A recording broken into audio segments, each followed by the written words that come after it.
পেরিয়ে গেল, দর্শনকারী এখনো বিচার হলো না, মনে হয় বিচার হবে? না হওয়ার কিছু নেই, এখন তো আমরা ভাবছি যে বিচার পাবো, সেই কারণে তো রাস্তায় বিচার পাওয়া যাবে। জুনিয়র ডাক্তাররা বারংবার লাইভ টেলিকাস্ট করতে চাইছে, উনি কিসে ভয় পাচ্ছে?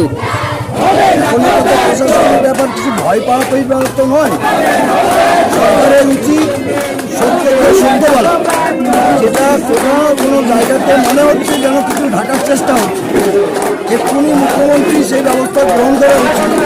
তার সরকারের তার শাস্তি সকলে চাইছে, শুধুমাত্র আমাদের এই সুভাষচন্দ্র রাজনীতি রাজ্য, দেশ, সারা পৃথিবীতে এই আন্দোলন ছড়িয়ে পড়ছে। রাস্তা এখন সাধারণ মানুষ, জনজাগরণ। সরকারের এখন উচিত তার সরকারের সাফল্য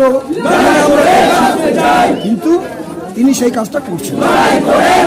আমাদের রাজ্যে কতটা একদমই সুরক্ষিত না, যতদিন ধরে মমতা এসছে আমাদের মুখ্যমন্ত্রী, ততদিন আমাদের সুরক্ষিত না। মা বোনরা খুব কষ্টে আছে এবং যারা মেয়েরা যারা বাইরে বেরোবে তার মায়েদের খুব চিন্তা পায়। আর সেইরকম একটা ডাক্তার যারা ভগবানের মতো তাদের নৃশংস দোষীদের ধরা চাই এবং শাস্তি চাই।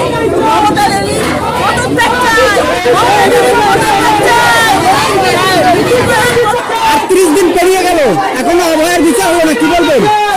মানে এটা সাধারণ মানুষ হিসাবে আমরা খুব হতাশ, যেভাবে বিচার ব্যবস্থা এবং অন্যান্য ব্যবস্থাগুলো এখানে সরকারের যে সিস্টেম যেগুলো চলছে তা দেখে আমরা একদমই হতাশ।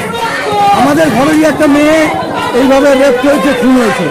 তো আমরা মানে সর্বোচ্চ জায়গা থেকে আমরা বলতে চাই, সর্বোচ্চ জায়গা থেকে যিনি বসেছেন তার কাছে আবেদন, আপনারা এই ব্যাপারে সুবিচার চাই। আমাদের ছেলেগুলো ডাক্তার হবে ভবিষ্যতে, তারা রাস্তায় বসে আছে, কোনো জেলাজুরির ব্যাপার না, কিন্তু আমরা একটা সুস্থ সমাধান চাইছি, ধর্ষক এবং খুনির বিচার চাইছি, এইটুকুই বলি।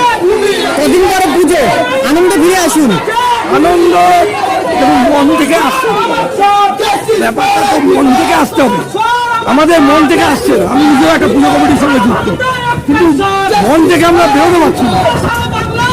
আমাদের তবেই আনন্দ হবে যখন এই অভয়ের